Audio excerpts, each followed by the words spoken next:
We begin in Europe, where President Donald Trump has ignited a global controversy with bold claims and historic comparisons following the United States' recent strikes on Iran's nuclear facilities.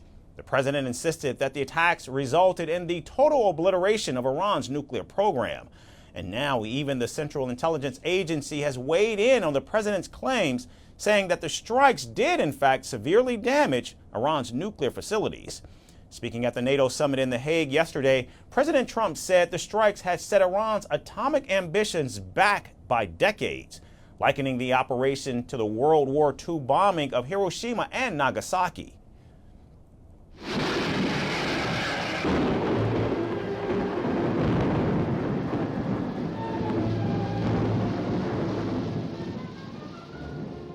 Well, it was so bad that they ended the war. It ended the war.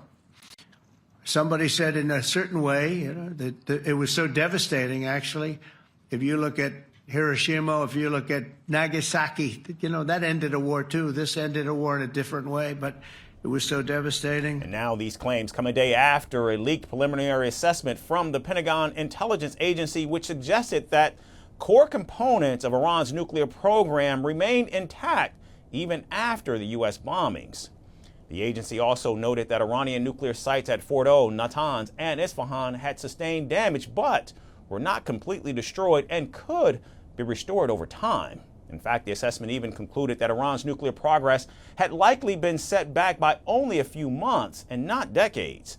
In discussing the report, President Trump stated that a complete evaluation could only be made after Israel provided its own assessment. Cited Israeli intelligence on these attacks. Earlier, you said U.S. intelligence was inconclusive.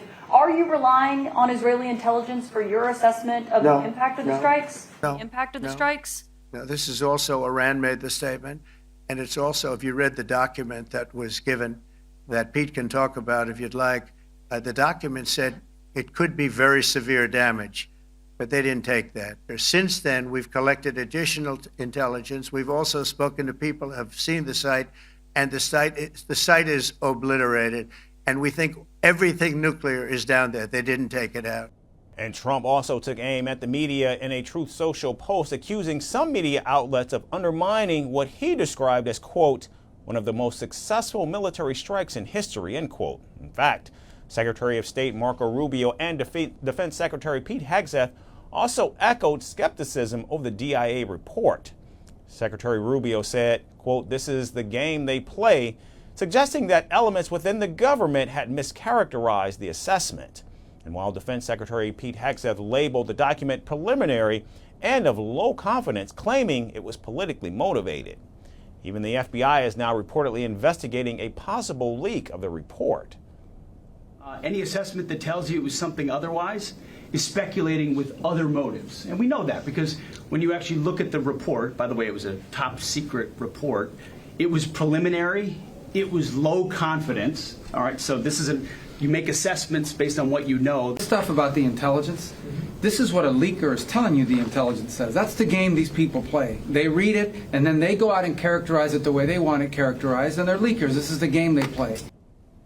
And now the strikes and their aftermath come at a politically sensitive time for the president. With pressure mounting from conservative factions wary of foreign intervention, President Trump defended the operation by framing it as a necessary to ensure Iran never obtains a nuclear weapon. He even argued the military action had brought the Israel-Iran conflict to an end and reinforced the U.S. strength on the world stage. So as leaders in Europe and beyond weigh the implications of President Trump's latest actions and statements, the debate continues over whether the strikes were a show of strategic might or simply smoke and mirrors.